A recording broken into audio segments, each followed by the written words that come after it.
Bueno, a no confundir gordura con hinchazón.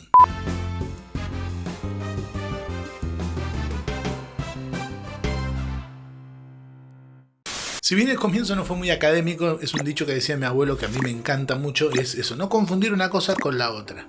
Hoy en día está muy de moda esto de cantar con potencia, ¿no? Es algo que me preguntan mucho, ¿no? Se ha puesto muy de moda y yo veo cantantes todo el tiempo queriendo buscar el volumen y la potencia, lo cual no deja de ser una virtud y es necesario para cantar a veces ciertas cuestiones de las canciones que requieren esa tensión y esa potencia. Pero el tema es cómo lo hago sin quedarme mudo en el camino. Vamos a ir por partes tratando de tener esta diferenciación, ¿no? Volumen no tiene nada que ver con resonancia. Vamos por partes. Un cantante cuando canta lo que busca es que su sonido llegue al público.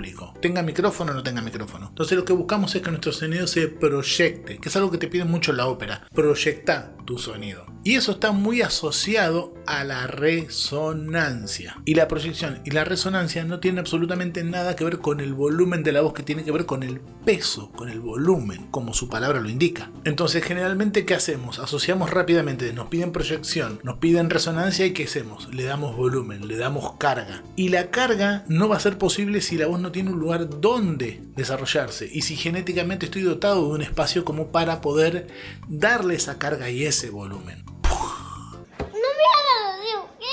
Vamos a tratar de bajarlo a tierra. La voz se genera en las cuerdas vocales. El aire entra a nuestro cuerpo, sale, viene la orden de sonar o de fonar, entonces las cuerdas vocales filtran ese aire y se genera la vibración, lo que genera un sonido. Ahora, ese sonido no está amplificado, es lo que se llama la frecuencia fundamental. No tiene una amplificación. Si no tiene amplificación no va a tener resonancia, si no tiene resonancia no va a tener proyección. ¿Y dónde se da esta resonancia, esta amplificación? ¿Dónde está el parlante de la voz? Generalmente empieza en el tracto vocal, desde la hipofaringe o la laringe a la cavidad oral, o sea la boca. Es lo que se llama el tracto vocal. Si ese tracto vocal, ese espacio no está bien configurado, nuestra sensación de resonancia siempre va a ser pobre, va a ser escasa. Si nuestro tracto vocal está bien configurado, vas a ver que tu capacidad de resonar va a ser mucho más grande y tu sensación de resonancia va a ser mucho más grande y tu sensación de proyección va a ser mucho más grande. Pero eso es algo que lleva tiempo. Por eso la mayoría de las veces lo que hacemos es empujar, dar volumen y se genera una sensación de más volumen y de más cuerpo en la voz. Pero que no es una voz que se proyecta y que vuela, es una voz que se cae enseguida porque está pesada, tiene mucho volumen. Pero muchas veces tenemos mucho volumen con poca resonancia, entonces eso no da proyección. El sonido es un grito que se cae inmediatamente. Entonces lo que yo tengo que es entrenar mi tracto vocal para configurarlo bien de manera que tener una gran capacidad de resonancia y eso genera el fenómeno acústico de la proyección. Qué técnico que estoy hoy. Entonces hay un montón de ejercicios para desarrollar esta capacidad. Y lo que es peor para mí, por lo menos en mi experiencia como coach, el problema siempre fue cuando tienen la voz muy grande. Porque incluso teniendo la voz grande no tienen conciencia que es una voz grande porque han vivido toda su vida con eso. Y aprender a domarla y que tenga armónicos para que eso pueda tener proyección es un tema. Porque si algo pesado vos le agregás peso, se termina cayendo peor. Entonces generalmente nos dicen esto de poner la voz afuera, que es un buen truco para empezar, pero que genera un cansancio a la larga, porque la voz no va afuera, la voz está adentro. Nuestra sensación de resonancia empieza adentro de nosotros, que es la vibración. Muchas veces le pregunto a mis alumnos, ¿y dónde sentís la voz? En el 90% de los casos no me saben responder eso, no saben sentir esa sensación de resonancia, entonces ya partimos mal. Si no sé dónde me vibra la voz, menos la voy a poder proyectar,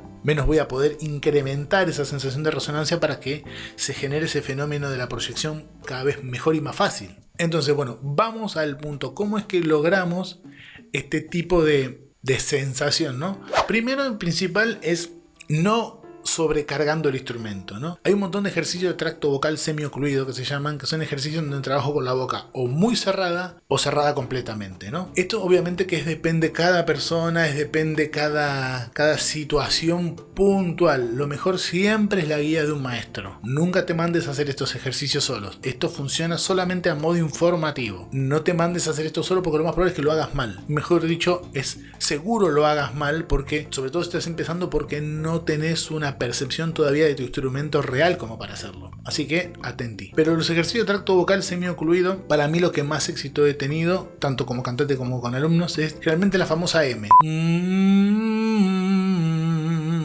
Jugar con una M, pero acá El problema es que empiezan a apretar la M y a meterle mucho volumen, ¿no? Y empieza todo, si bien se genera como una sensación sonora más grande, empieza a cansarse todo. Empieza a ser cada vez más costoso. ¿Por qué? Porque estoy generando más presión. Y más presión es más volumen, no es más resonancia. Entonces lo que tengo que generar es esto. Primero chiquito, en una tonalidad que me quede cómoda, pero que yo pueda sentir la vibración. Y no jugarme a hacer tonos muy largos, ni intervalos muy largos, ni tonos muy agudos, quiero decir, ¿no? Siempre mantenerlo simple. Para encontrar tu punto de resonancia o tu predominancia de resonancia, siempre es mejor ir con calma.